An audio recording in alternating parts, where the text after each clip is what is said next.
తెలుగువారి #1 choice Telugu matrimony. రాత్రికి ఢిల్లీ వెళుతున్న రేవంత్ రేపు ఇండో యుఎస్ స్ట్రాటజీ ఫోరం సమావేశం సదస్సుకు హాజరవుతోన్న సీఎం. వైసీపీ హయాంలో రాష్ట్రాన్ని దివాళా తీశారు. ప్రభుత్వాస్తులు తాకట్టు పెట్టి అప్పులు తెచ్చారు. ఇళ్ల నిర్మాణ వ్యవస్థను భ్రష్టు పట్టించారన్న బాబు.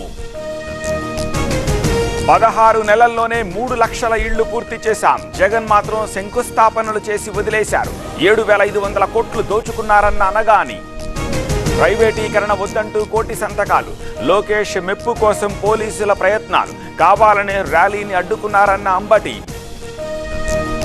మెడికల్ కాలేజీల ప్రైవేటీకరణ దుర్మార్గం. చంద్రబాబుకు పని తక్కువ, ప్రచారం ఎక్కువ. జగన్ మళ్లీ సీఎం అవుతారన్న కాకాణి. పాడి కౌశిక్ రెడ్డి కేసు నమోదు. ఉప ఎన్నికల్లో న్యూసెన్స్ చేశారని కంప్లైంట్. ఉద్రిక్తతలు రెచ్చగొట్టారని ఎమ్మెల్యేపై కేసు.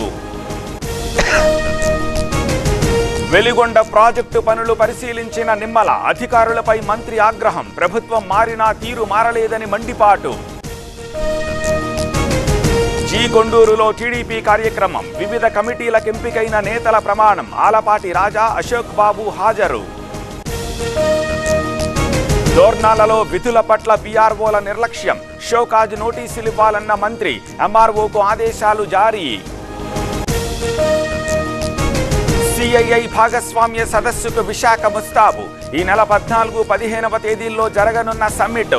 సాయంత్రానికి విశాఖకు సీఎం చంద్రబాబు.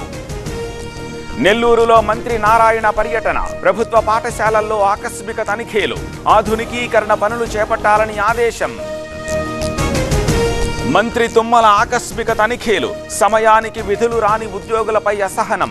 క్రమశిక్షణ చర్యలు తీసుకోవాలని ఆదేశం. మదనపల్లిలో కిడ్నీ రాకెట్ కేసు. యమున మృతిపై తల్లి సూరమ్మ ఫిర్యాదు. మొత్తం 7గురిపై కేసు నమోదు. భూటాన్ నుంచి తిరిగొచ్చిన ప్రధాని. ఢిల్లీలోని ఎల్ఎన్జేపీ ఆసుపత్రికి వెళ్లిన మోదీ. పేలుడులో గాయపడ్డ వాళ్లకు పరామర్శ. ఢిల్లీ పేలుడు ఘటనపై ఎన్ఐఏ దర్యాప్తు. 4 రాష్ట్రాల్లో anti terror operation. Jammu Kashmir, Haryana, యూపీల్లో పలువురి అరెస్ట్. ఢిల్లీ పేలుడు కేసు ఎఫ్ఐఆర్ ఎన్ఐఏకు అప్పగింత. అన్ని పత్రాలు అప్పగించిన పోలీసులు. ఘటనా స్థలాన్ని పరిశీలించిన ఎన్ఐఏ ఫోరెన్సిక్ టీం.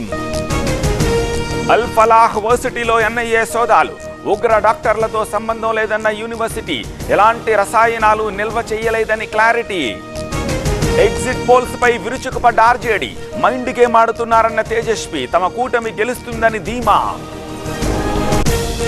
తెలుగువారి #1 చాయిస్ తెలుగు మ్యాట్రిమోనీ.